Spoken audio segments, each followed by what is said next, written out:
"What are you drawing?" Grandma asked as she approached me. I was absorbed in drawing using a red pencil. "I'm drawing the birthday cake we ate together," I said proudly as I finished drawing a glossy red strawberry and showed it to Grandma. In front of me there was a lavish cake, surrounded by familiar images of Grandma and friends.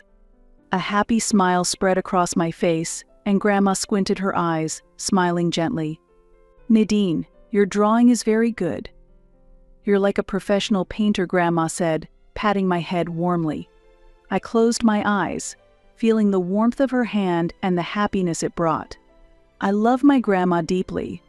Even with little affection from my parents, the warmth of Grandma's hand was enough to keep me going. My name is Nadine, and I'm 28 years old. I love to draw and read books. During the day, I work as an office clerk at a small company, and at night, I write in my diary or draw comics, posting them on my blog and Instagram. I illustrate small daily life events in a humorous way, always trying to end on a positive note, even if I fail. As I do this, I can stay positive about my real life too. I'm so happy when people resonate with my posts and leave comments or likes. My proactive approach to life is also influenced by the environment I grew up in.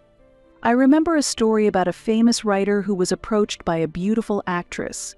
"Wouldn't it be wonderful if a baby was born with your intellect and my looks?" the actress said. The writer replied, "The child might end up with your intellect and my looks though."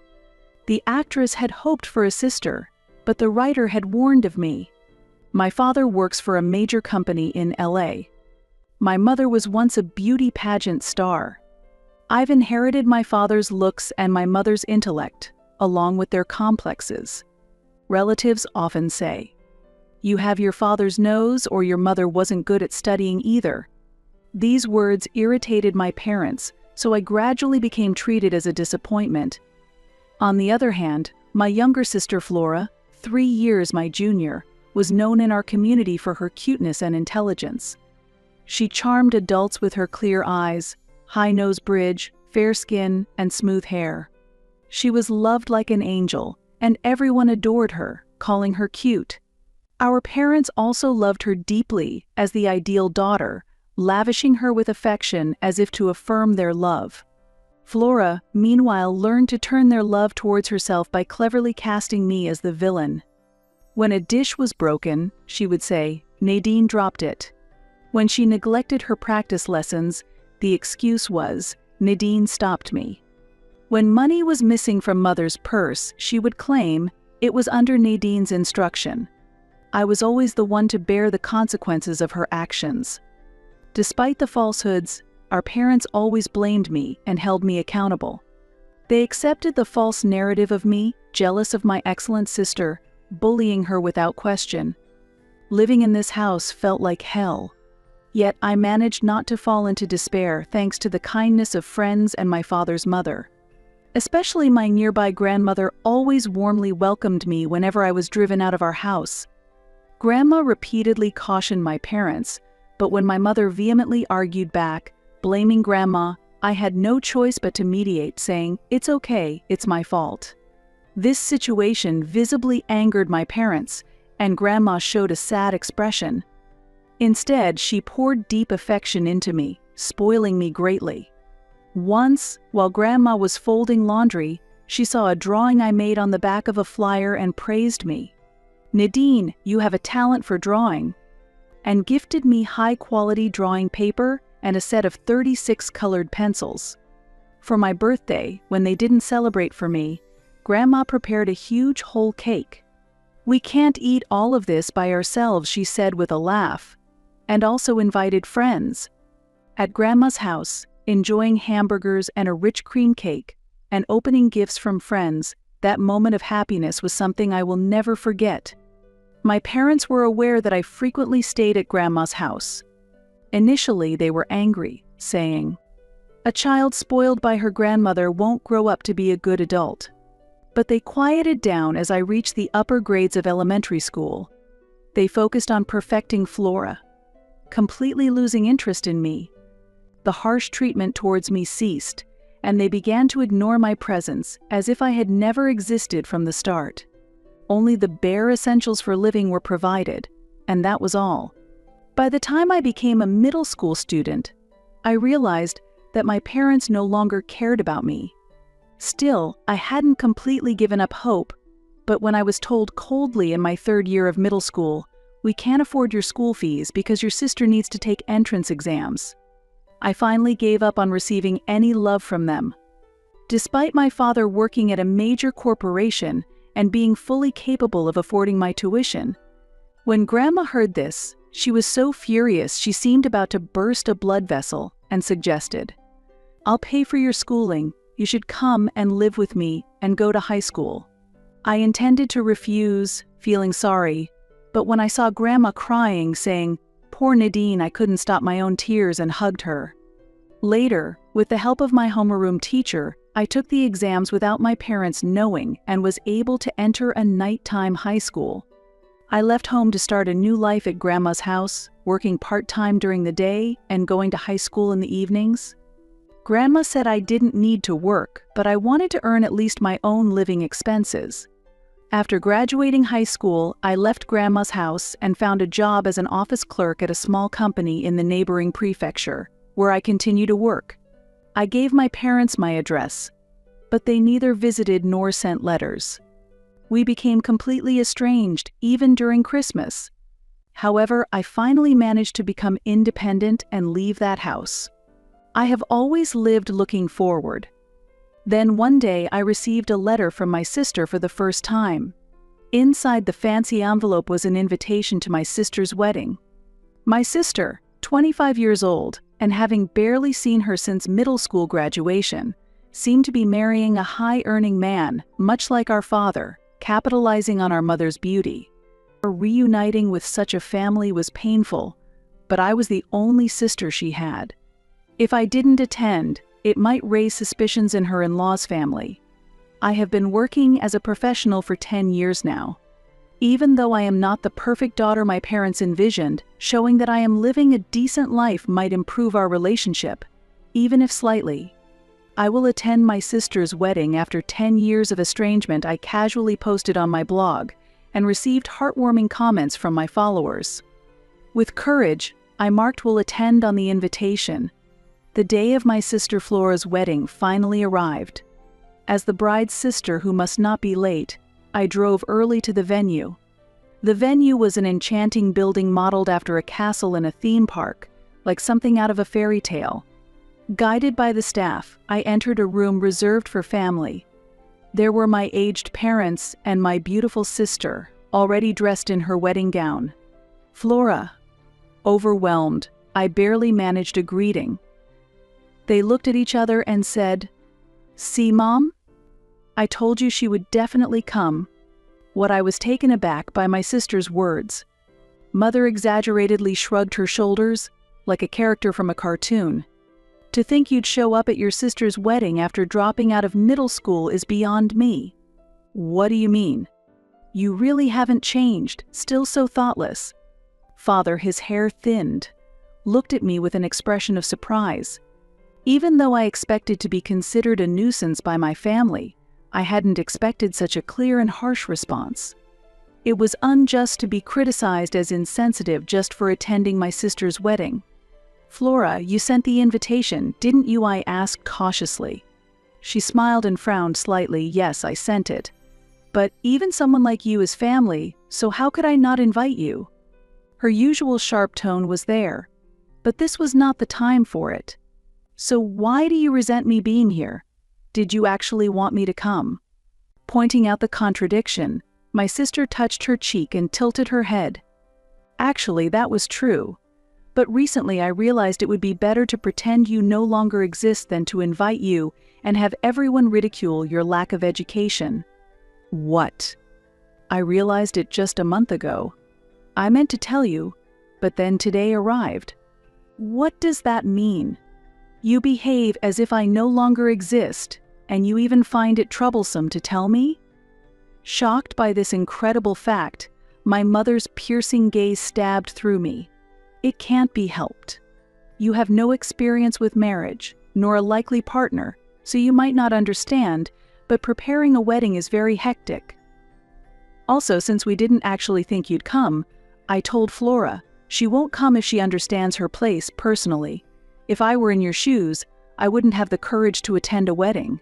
It would be too embarrassing, right? Mother said with an unnatural laugh.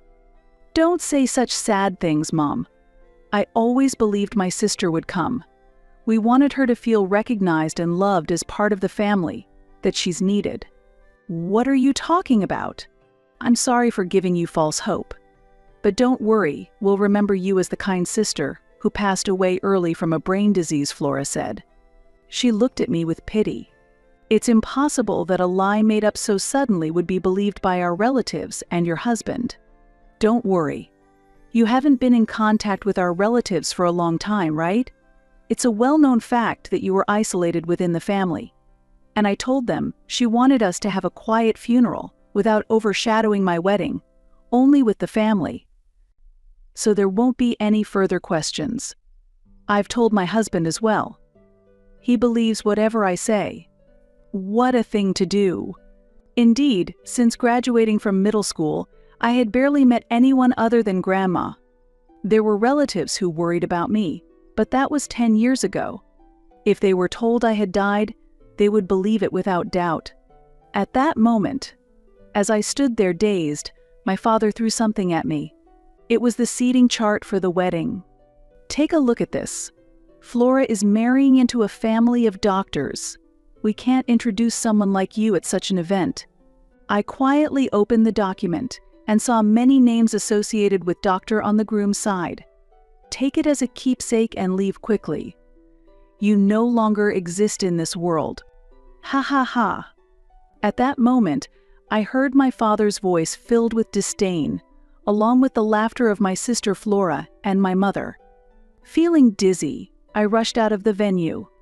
I hurried to my car and tried to start the engine with trembling fingers. However, I couldn't properly transmit strength to my hands.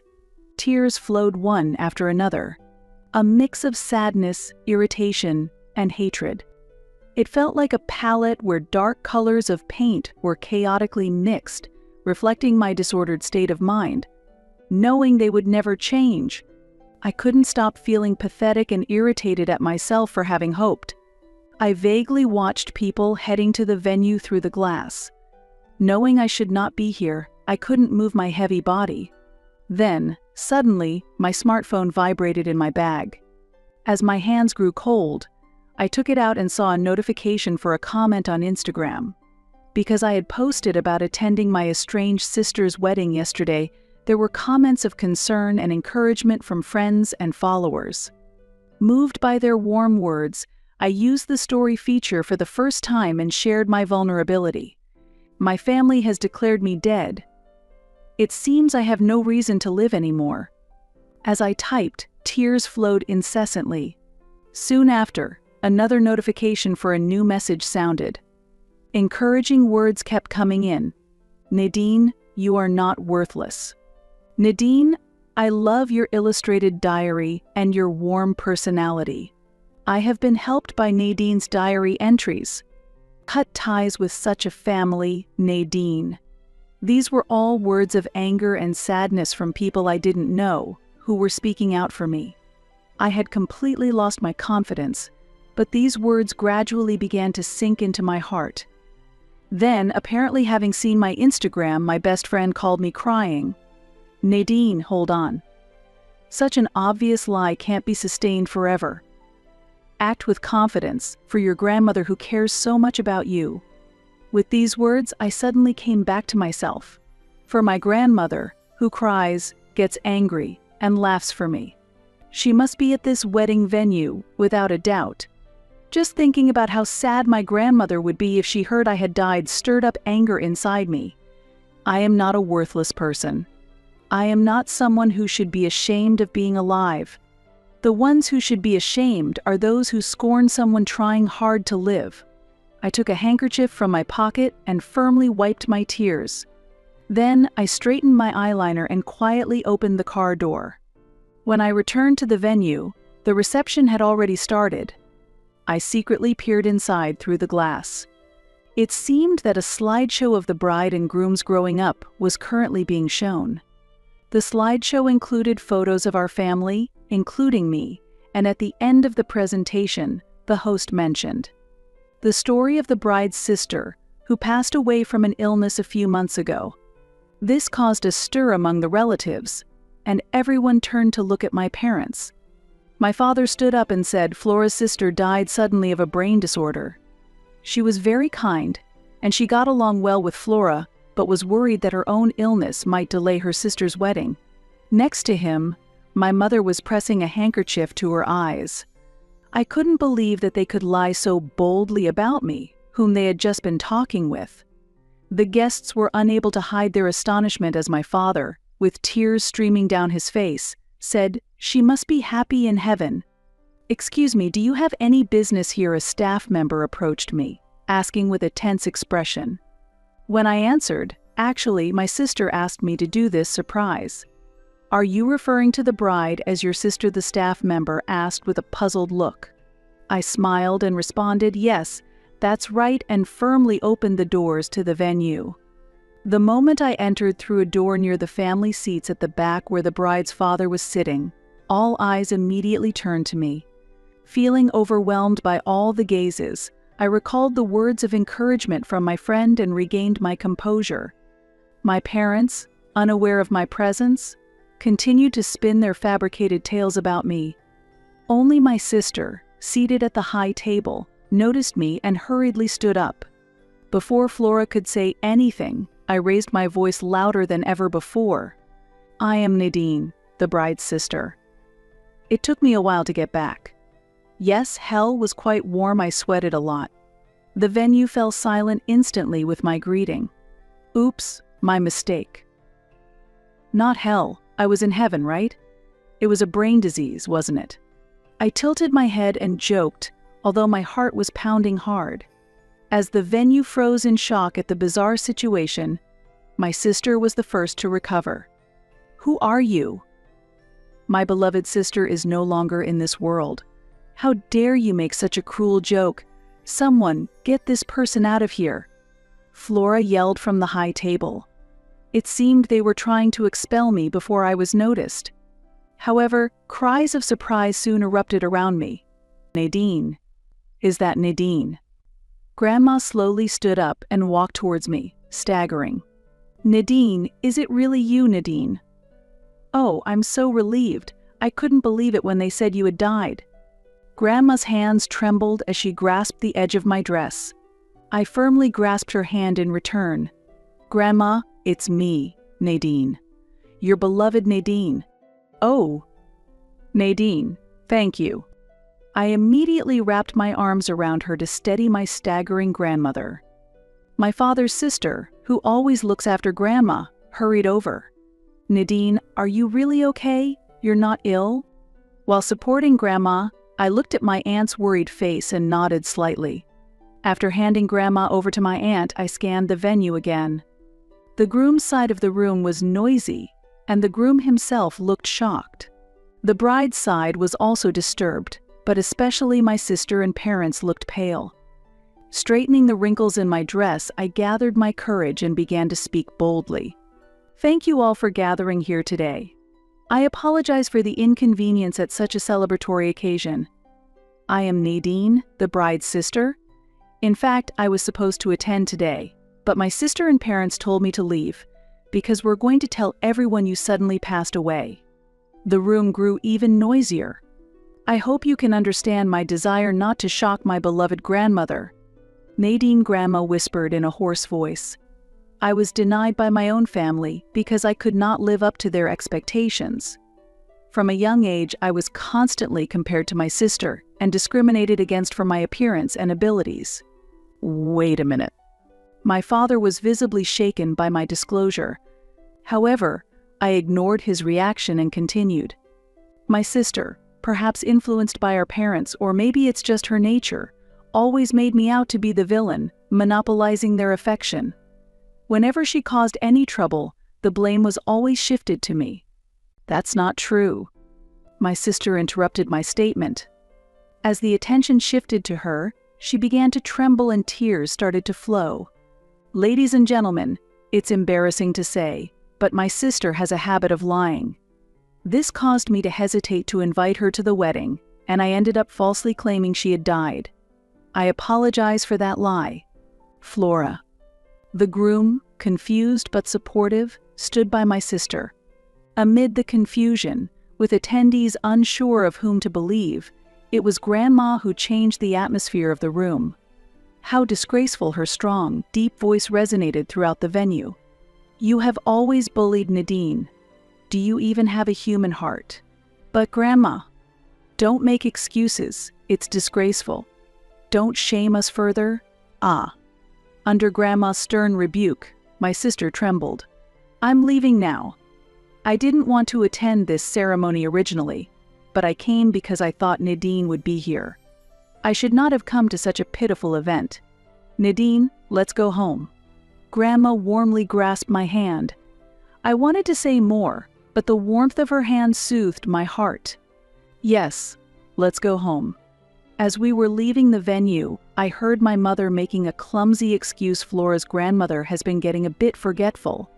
I quickly closed the door behind us to shut out her words. "Nadine, come to my house tonight. I'll make your favorite donuts," Grandma said gently as she stroked my hand. Yes, thank you, Grandma." Relieved by her words, I clung to Grandma and cried. Shortly after, all the relatives on my father's side left the venue. They were fed up with my sister and parents' reprehensible actions and had lost all desire to celebrate. "Nadine, I'm sorry. I knew you were being treated harshly but couldn't intervene in family matters. I should have supported you more," my aunt apologized tearfully. As I comforted her, stroking her back while she cried, I understood that it's hard to interject in another family's affairs. Ultimately, I left the venue with my father's family. I hadn't told everything to my parents, but I felt proud that I had faced the situation head-on without running away. While relaxing and enjoying donuts at Grandma's house, chaos ensued back at the wedding venue. My sister and parents argued to the groom's side that I was an uncontrollable person and that Grandma was experiencing cognitive decline. However, since a large part of my father's family had already left the ceremony in protest, few believed their claims. Their repeated excuses only deepened the bad impression, and many guests left the venue one after another. During this, the groom stood by dumbfounded, while his parents apologized to the remaining guests and encouraged them to head home. Visibly angry, my sister and my ever-changing parents declared, "We will recheck the facts and consult with the appropriate authorities if necessary before leaving the scene." As the venue emptied, my sister and parents showed no signs of self-reflection under the watchful eyes of the staff. Blinded by their misconceptions about me, they angrily headed to my apartment in the neighboring state where I live. But at that time, I was leisurely enjoying donuts at Grandma's house, soaking in a warm bath, so I wasn't home. My father, frustrated that the door wouldn't open, kicked it, and my sister picked up stones from around and shattered the windows. A concerned neighbor thought the disturbance was suspicious and called the police, resulting in the arrest of my parents and sister on the spot. Shocked by the call from the police and the landlord's story, I was reassured by the landlord's sympathy, who encouraged me, saying, "You are a decent person. This is just unfortunate." After explaining the circumstances behind my family's actions to the police, they sympathized and recommended that I stay with relatives for my safety. Later, I met with the family that was supposed to become my sister's in-laws and apologized for the chaos at the wedding. I offered to pay compensation, but they refused, saying, "You have suffered as much as us." The truth about her came out before the marriage, which is fortunate, said the man who was supposed to be her husband, showing a helpless smile. He had contacted a detective agency immediately after the wedding to investigate my sister's past. The investigation revealed numerous falsehoods spun by my sister and parents. One such lie was that my sister attended a prestigious university and graduated, which I had also believed. However, I was surprised to learn that she had dropped out after 2 years because she tried to get close to a married professor for better grades and was subsequently sued by his wife. She boasted about working at a large corporation, but in reality, she was only working part-time at a convenience store inside the company's building. Flora, even while working part-time, got close to a married man who visited her workplace and was sued again by the man's wife. After losing her job, she met the groom. He quickly took a liking to Flora and was not concerned about her educational or employment history. The groom's parents were not fixated on a profession as a doctor and accepted their son's choice of partner. However, Flora's lies were eventually exposed, leading to the annulment of the engagement, and she was told to never come near again. Flora and our parents were left with the bills for 2 previous lawsuits, the wedding, honeymoon, and a new home. Additionally, there were repairs needed for my apartment. Faced with a total claim of about $100,000, they sought help but were rebuffed by my father's relatives and mocked by my mother's relatives who said, "We cannot lend such a large amount to a liar." My parents and Flora continued to blame me repeatedly. They called me ungrateful and labeled me a failure. I am not afraid of my family who recklessly shouts to take responsibility for ruining their lives. The child who once cried, wanting to be loved as part of the family, no longer exists. When my father, veins bulging on his forehead, yelled about suing and demanded that I take responsibility to solve it if I did not want to pay, I calmly asked him, specifically, how? He reacted. "Exactly how do you intend to sue me?" I continued. "Well, that's," he stammered, and my mother and Flora tried to speak, but no words came out. "How can you sue someone who you ignored as a child and treated as dead as an adult?" I challenged. They were speechless. "Perhaps I should be the one to sue. Do you want me to increase the compensation?" I pressed further, and they choked on their words in frustration. Whether they will actually sue remains uncertain, but it likely serves as a deterrent. The broken engagement and police incident caused by my family's misbehavior are now widely known at my father's workplace, threatening his professional status. The people who once drove me to utter fear were now merely foolish and pitiable figures to me. It was not time that resolved the issues, but rather that their values became relative as I grew up, and they no longer had any effect on me. My family stopped seeing me merely as a source of money when they nearly depleted their savings for retirement. It was a bitter choice for them, and an unavoidable action. At one time, my sister Flora, whom my parents were proud of, now had a tarnished reputation and was shunned by society. The way my parents were baffled by her behavior clearly shows how vain their expectations were. Once the center of her own world, seemingly stable in her self-centeredness, her foundation had crumbled, and her temperament had become rough and unstable. If they could honestly acknowledge their mistakes and sincerely attempt to improve, there might still be a chance for them to start over. However, it is highly doubtful that they can develop such humility. In these challenging circumstances, I have made the decision to take a new step in my life. I quit my job and moved to a tranquil rural town with my beloved grandmother. In this town, I found a job at a small but warm company, and I live a peaceful and fulfilling life with my grandmother. Our serene life, shared through blog and Instagram posts as an illustrated diary, has gradually gained attention.